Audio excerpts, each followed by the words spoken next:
दोस्तों, शाम गरीबा एक ऐसा लफ्ज है जो सुनते ही लोगों के जहनों में अजीबो गरीब सवालात उठने लगते हैं। इस नाम के आते ही कई दिलों में शक की लहर दौड़ जाती है।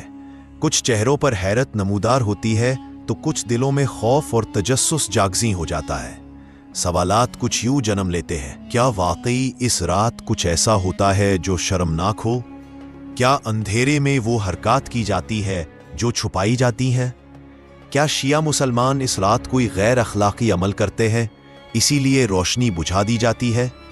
ये सवालात सिर्फ सुन्नी मुसलमानों तक महदूद नहीं, बल्कि आम मुसलमानों और गैर मुस्लिमों के जहनों में भी ये शुबहात और तजस्सुस अरसे से मौजूद है। इसकी वजह वो अफवाहें हैं जो नस्ल दर नस्ल मुंतकिल होती चली आ रही हैं, बातें जो तहकीक के बगैर सीना बसीना फैलती गई हैं। कहा जाता है कि जब 10वें मुहर्रम की रात आती है और शिया हजरात इमाम बारगाहों में जमा होते हैं तो मर्द और औरत एक ही छत के नीचे अंधेरे में कुछ ऐसा करते हैं जिसे छुपाया जाता है। इसीलिए बारगाह को बाहर से बंद कर दिया जाता है। बच्चों को बचपन से ही सिखाया जाता है कि शामे गरीबा की रात कुछ गलत होता है। बेहयाई, गैर शरई हरकत या बच्चों का खून निकालना, ऐसी बातें सुनकर कई नस्लों के जहनों में खौफ और तजस्सुस भर दिया गया है। अफसोस की बात यह है कि उनमें से बेशतर लोगों ने कभी खुद जाकर हकीकत को देखा ही नहीं। वो सिर्फ दूसरों की बातों पर यकीन करते आए हैं।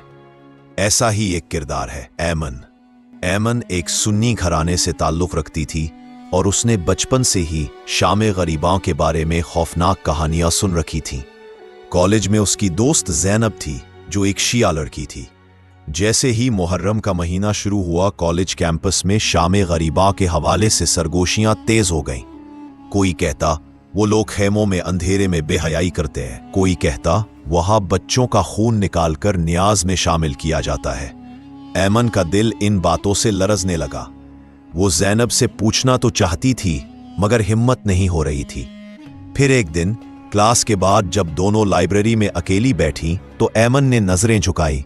आवाज कांप रही थी मगर उसने वो सवाल पूछ ही लिया जो बरसों से उसके जहन में था।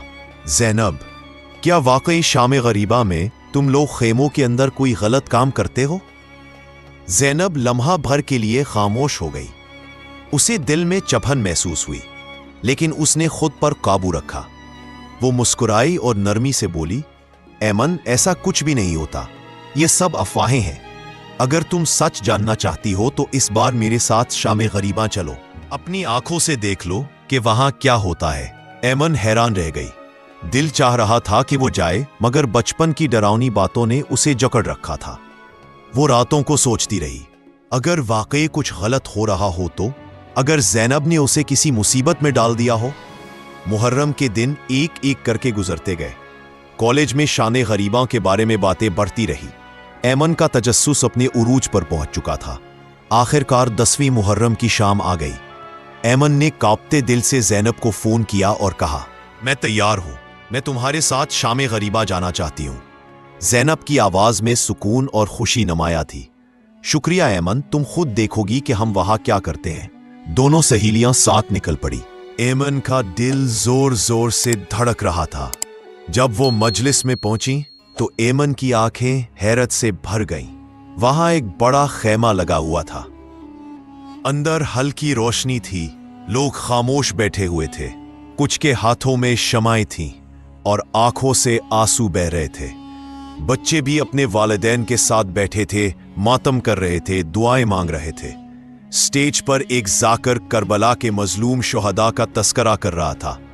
उसकी आवाज में इतना दर्द और सच्चाई थी कि हर सुनने वाले की आंखें अश्कबार हो गईं।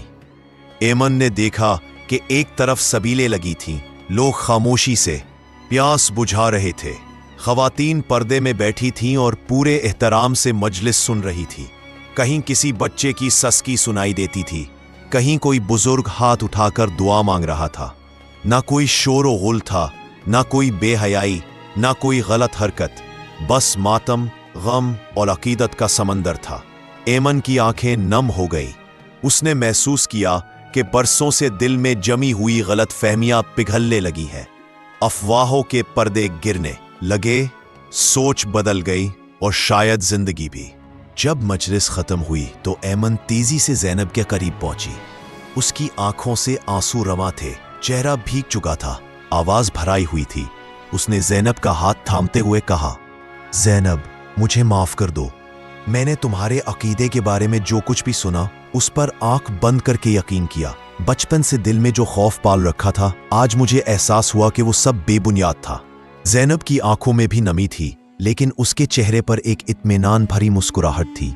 उसने ऐमन के आंसू अपने दुपट्टे से साफ किए और नरमी से कहा, शुक्रिया ऐमन कि तुमने खुद आकर सच देखा।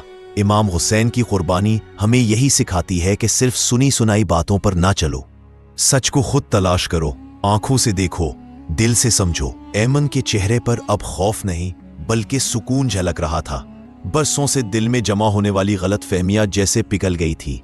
ज़हन के दरीचों से अंधेरा छूटने लगा था। उस लम्हे ज़ैनब से उसका रिश्ता सिर्फ दोस्ती का नहीं रहा, अब उनके दरमियान मोहब्बत, सच्चाई और एहतराम का एक ऐसा रिश्ता बन चुका था जो वक्त की आजमाइश पर पूरा उतरने वाला था। हम में से अक्सर लोग किसी भी फिरके, मसलक या अकीदे के बारे में सिर्फ सुन्नी सुनाई बातों पर यकीन करते हैं।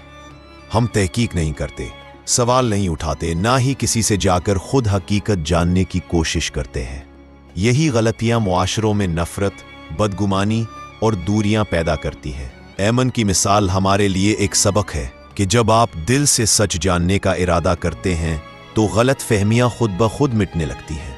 शाम गरीबा कोई पुरस्रार या खौफनाक रात नहीं, ये एक इंतहाई बावकार, पुरदर्द और रूहानी मौका होता है जिसमें इमाम हुसैन और उनके अहले खाना की तकालीफ, सब्र और अजीम कुर्बानी को याद किया जाता है। इस रात की खामोशी में गिरिया की सदाएं होती हैं और मातम की हर सदा में एक पैगाम होता है, जुल्म के आगे झुकना नहीं, सच्चाई का साथ देना है, चाहे उसकी कीमत कुछ भी हो। हमें फर्कों में नहीं, इंसानियत में जीना सीखना होगा। हमें सच्चाई, भाईचारे और बाहमी एहतराम को फरोग देना होगा, क्योंकि जब तक हम खुद तहकीक नहीं करेंगे तब तक अफवाहें हमारे दरमियान दीवारें खड़ी करती रहेंगी। और यही शाम गरीबा का असल पैगाम है, खुद सच देखो, सच सुनो और सच पर चलो।